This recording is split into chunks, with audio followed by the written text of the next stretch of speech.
नमस्कार, जोहार, मैं संजय और आप देख रहे हैं न्यूज झारखंड। चलिए जानते हैं सुबह से लेकर शाम तक की तमाम बड़ी खबरों को। पहली बड़ी खबर की बात करें तो 7 सितंबर से प्रतिदिन चलेगी रांची बोकारो पैसेंजर ट्रेन। झारखंड में पैसेंजर ट्रेन से सफर करने की चाहत रखने वाले लोगों के लिए अच्छी खबर आ रही है। मिली जानकारी के मुताबिक रांची बोकारो सहित कई पैसेंजर ट्रेनों का परिचालन 7 सितंबर से शुरू होने जा रहा है। इसको लेकर दिशा निर्देश जारी कर दिया गया है। खबर के मुताबिक कोरोना महामारी के कारण इन ट्रेनों का परिचालन काफी लंबे समय से बंद कर दिया गया था, लेकिन रेलवे ने एक बार फिर से इन ट्रेनों के परिचालन को शुरू करने का फैसला लिया है। रेलवे ने रांची बोकारो पैसेंजर, रांची हावड़ा वाया आद्रा और आद्रा बड़काकाना ट्रेन को परिचालन शुरू करने का निर्देश दिया है।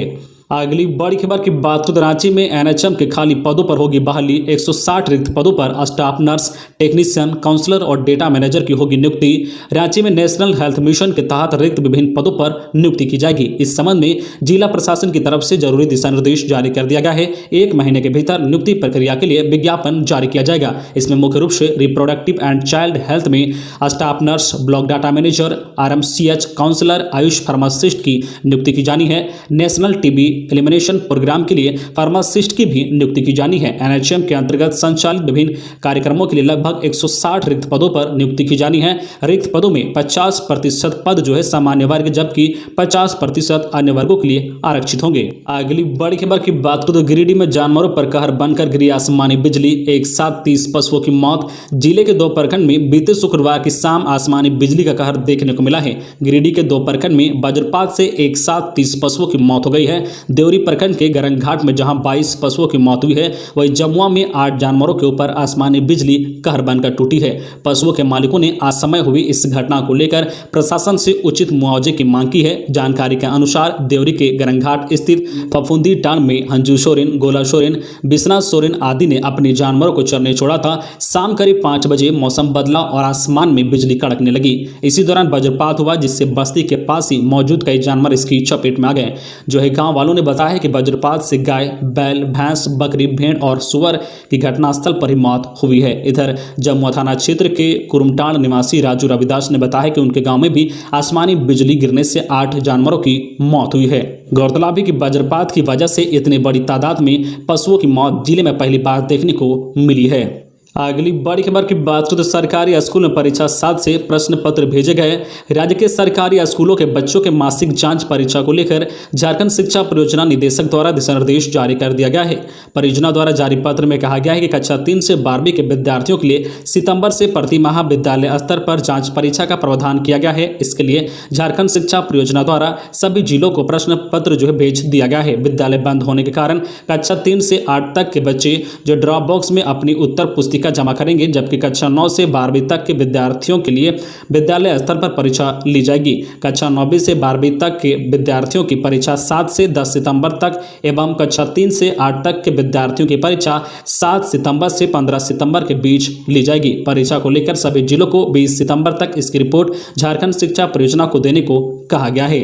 अगली बड़ी खबर की बात करें तो सीबीएसई बोर्ड एग्जाम 2022 10वीं और 12वीं बोर्ड टर्म 1 के सैंपल पेपर जारी, ऑब्जेक्टिव पेपर होगा। कोविड-19 के कारण एहतियातन के तौर पर सीबीएसई ने इस साल 10वीं और 12वीं के सिलेबस में 2 बार हिस्सों टर्म 1 और टर्म 2 में बांट दिया है। छात्रों की सुविधा के लिए इस साल 2 बार बोर्ड एग्जाम टर्म 1 और टर्म 2 होंगे। इसके साथ ही 10वीं और 12वीं क्लास टर्म 1 के सैंपल पेपर 2021-22 भी जारी कर दिया गया है। सीबीएसई बोर्ड एग्जाम 2022 में बैठने वाले 10वीं और 12वीं के छात्र सीबीएसई की आधिकारिक वेबसाइट पर जाकर अपने सभी विषयों के सैंपल पेपर चेक कर डाउनलोड कर सकते हैं। सीबीएसई 10वीं और 12वीं बोर्ड परीक्षा में सभी सब्जेक्ट के थ्योरी पेपर 40 अंक के होंगे। खबरों में आगे बढ़ने से पहले आपसे रिक्वेस्ट है कि अगर आप चैनल को सब्सक्राइब नहीं किए हैं तो प्लीज चैनल को सब्सक्राइब करके बेल आइकन प्रेस कर दे, जिससे आपको झारखंड की हर छोटी बड़ी खबर का अपडेट आप तक पहुंचता रहे। चलिए बढ़ते हैं खबरों की ओर। अगली बड़ी खबर की बात करें तो रांची के कुकरा गांव में हाथियों ने मचाया उत्पात। 16 हाथियों के झुंड ने 7 घरों को किया क्षतिग्रस्त। भोजन की तलाश में भटक रहे हाथियों के एक झुंड ने रांची जिले के बेड़ो प्रखंड के कुकरा गांव के गंजूटोली में शुक्रवार की रात जमकर उत्पात मचाया है। इस दौरान जंगली हाथियों ने 7 घरों को क्षतिग्रस्त कर दिया है। उसमें रखे अनाज को चट कर गए हैं। इस दौरान खेतों में लगी धान व मड़वा की फसल को भी नष्ट कर दिया है। ग्रामीणों ने बताया कि रात्रि लगभग 10 बजे हाथियों का झुंड सेरो जंगल से निकलकर गांव में आया और हाथियों ने जो है गांव के कई ग्रामीणों के घर को ध्वस्त कर दिया है और घर में रखे अनाज को भी चट कर गए हैं। अगली बड़ी खबर की बात करें तो इंजीनियरिंग पॉलिटेक्निक कॉलेजों की जांच के आदेश इन नियुक्ति में नहीं किया गया है मापदंडों का पालन, 3 कमेटी गठित। राज्य सरकार ने झारखंड में पीपीपी मोड पर चलाए जा रहे 2 इंजीनियरिंग और 7 पॉलिटेक्निक कॉलेजों के विरुद्ध जांच के आदेश दिए हैं। इनके निरीक्षण के लिए अलग अलग 3 कमेटी बनाई गई है। इनके विरुद्ध शिक्षकों की नियुक्ति के लिए झारखंड यूनिवर्सिटी ऑफ टेक्नोलॉजी तथा सरकार के साथ हुई MOU तथा AICTE के मापदंड का अनुपालन नहीं करने की शिकायत मिली है। जिन कॉलेजों के विरुद्ध जांच के आदेश दिए गए हैं उनमें दुमका इंजीनियरिंग कॉलेज और चाईबासा इंजीनियरिंग कॉलेज सहित मधुपुर, पाकुड़, चांडिल, बारागोड़ा, गढ़वा, गुमला और सिल्ली पॉलिटेक्निक कॉलेज शामिल है। बड़ी खबर की बात करें तो UGC नेट की तिथि में फिर किया गया बदलाव। नेशनल टेस्टिंग एजेंसी ने UGC नेट दिसंबर 2020 और जून 2021 की तिथि में फिर बदलाव किया है। पहले से निर्धारित 6 अक्टूबर से 11 अक्टूबर तक की परीक्षा तिथि में संशोधन किया गया है। अब यह परीक्षा 6 अक्टूबर से 8 अक्टूबर और फिर 17 अक्टूबर से 19 अक्टूबर 2021 तक होगी। NTA की सीनियर डायरेक्टर डॉक्टर साधना परशर ने बताया है कि NTA के कई विद्यार्थियों ने जानकारी दी है कि 10 अक्टूबर को देश के कई महत्वपूर्ण परीक्षाएं हो रही है।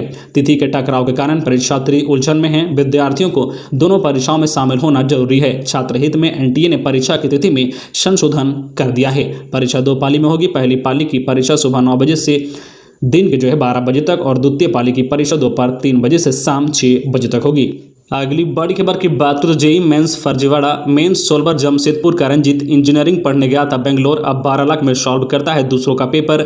जेई मेंस 2021 की परीक्षा में सेंधमारी के मामले में CBI ने 7 लोगों को गिरफ्तार किया है। इसमें एफिनिटी एजुकेशन प्राइवेट लिमिटेड के 2 निदेशक भी शामिल हैं। वहीं जमशेदपुर के आदित्यपुर हाउसिंग कॉलोनी निवासी रंजीत 38 वर्षीय को मेंस सोल्वर बताया जा रहा है। वह 10 से 12 लाख रुपए लेकर दूसरे के पेपर सॉल्व करता था। रंजीत के पिता NIT जमशेदपुर में मेन पद में रिटायर हुए हैं। उन्होंने रंजीत को इंजीनियरिंग की पढ़ाई के लिए बेंगलोर भेजा था।